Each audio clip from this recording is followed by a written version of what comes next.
jah, nii, kõigil on ruumi, nägudega minu poole. Ise vali, kummal jalal sa seisma hakkad. Tugijalg hakkab vetruma ja proovime seda tasakaalupulli, sest talvel, kes on suusatanud muidu, olete ikka? Ma eeldan. Üldjuhul te olete ühel jalal, kui te just paaris tõukeid ei tee ja kui te seda laskmisasendis ei ole, siis hästi tihti, kui te olete päriselt suusatada, mitte suusatamist ka talvel imiteerida, siis te olete ühel jalal, vaheta vahepeal jalga ka. Ma ajan juttu ja siin panen teid lihtsalt tegevusse. Et üldiselt te peate olema suutelised olema mitte ainult ühel jalal, vaid sellel imelikul peenikesel puunotil, mis veel libiseb ka lume peal. Ehk kogu suvine tegevus meil on selleks suusatajatel, et meil keha oleks tugev ja meil oleks tasakaalust mingigi aimdus olemas. No nii, päris hea harjutus oli ju. Nii, vaheta uuesti jalg ja harjutus algab siis niimoodi. Teed 3-4 hoo liikumist, see oli lihtsalt tunnetuseks. Teed 3-4 hoo liikumist, tõukad ja maandud teisele jalale. Ja võtad 3 sekundiks asendi, vastas käsi, vastas jalg. Ei, hoo liikumine 3-4 korda, tõuge ja jõudsime nüüd siia vooru, kus me teeme sama harjutust, silmad kinni. Ehk leia see tunnetus, pane silmad kinni, hoogle, tee tõuge ja proovi libiseda. Hoogle, kui sa vahepeal pead piiluma, siis piilu, aga valdavalt hoia silmi kinni. Eks? Klassikatehnika juures me oleme, sellest ma küll ei öelnud, aga kuna te olete suusatanud, siis te saite aru, et me teeme siin klassikatehnika harjutusi. Sama hoo liikumine püsib.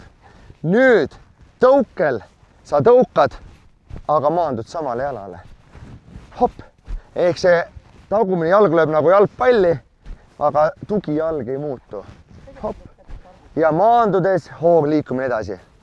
Läksime 3-4 hooglemist.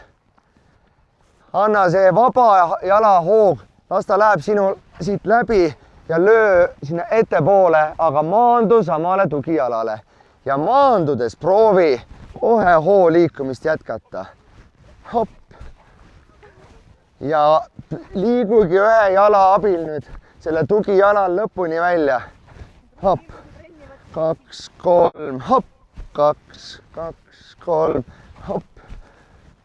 Ja me liigume edasi nüüd uisutehnika harjutuste juurde. Esimesed harjutused on lihtsad. Me hakkame imiteerima jalgade tööd talvel uisku sõites. Käed puusa, on lihtsam.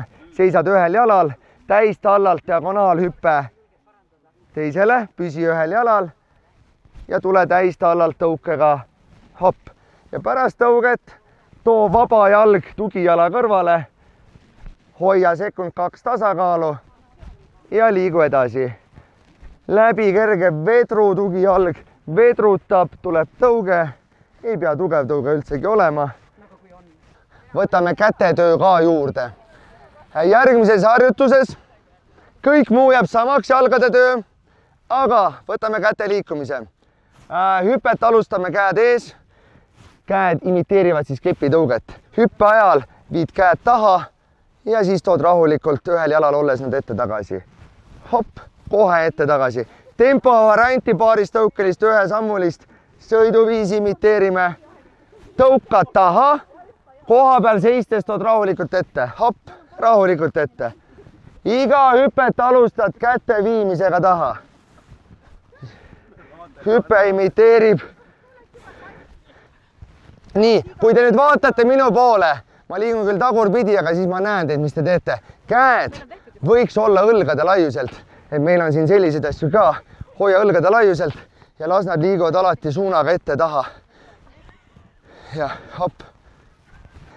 Me teeme esimesed 4 hüpet, silmad lahti ja siis pane silmad kinni. Siis pane silmad kinni ja liigume nüüd. Sama harjutus. Hüppe hetkel käed liiguvad taha, imiteerivad kepitõuget ja siis ette tagasi.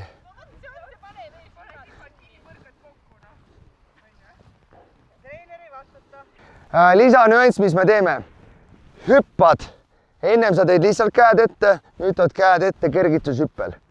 Hüppe, koha peal kergitus. Hüppe, kergitus. Hopp, ja kui ma kiiremini teen, näed, siis ta näeb enam-vähem võiks välja näha selline.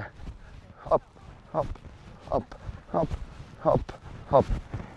Ehk diagonaalhüppel liiguvad käed taha, koha peal hüppel ette.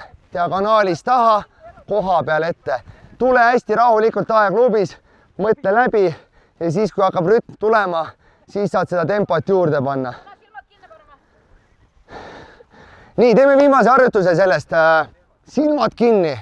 Ehk hopp, hopp, silmad kinni, hüppan ma, hoian tasakaalu. Tulge tehke 20 hüpet, kummaltki diagonaalhüpet, siis te jõuate enam-vähem lõppu. Kätetöö proovige hoida. Karl, sina ka, vot. Oot, tubli, tubli, tubli.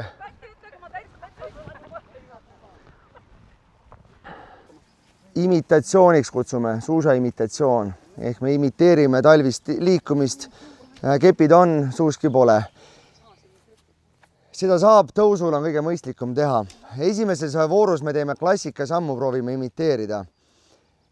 Viga kohe, mis tehakse, on see, et kui kepikõndjad kõnnivad, siis tegelikult üldjuhul asetatakse kätt, aga kunagi nagu kätt korralikult välja ei tõugata.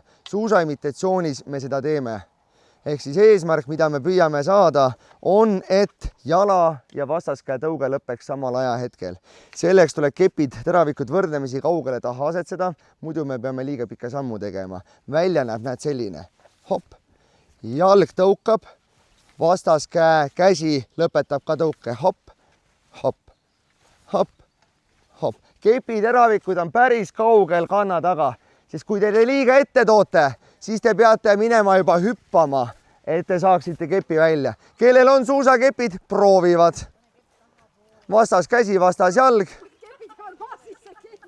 Ja, peavadki jääma nagu lume sisse. Vastas käsi, vastas jalg. Nii, ja tõesti, mulle meeldib, et meile näidati ka järgmine harjutus, et me oleksime tegelikult jõudnud. Hüppesamm on ka versioon ja seda on, mida? Enne mina tegime astesammuga. Me tõukasime ja astusime, aga hüppesamm ongi, kus sa lähed sammhüpetega ja paned järjest rohkem koormust ka keppidele ja proovid hüppe hetkel vastaskäe lahti suruda. Voh, super! Ja võid hoogsalt ja tempokalt minna.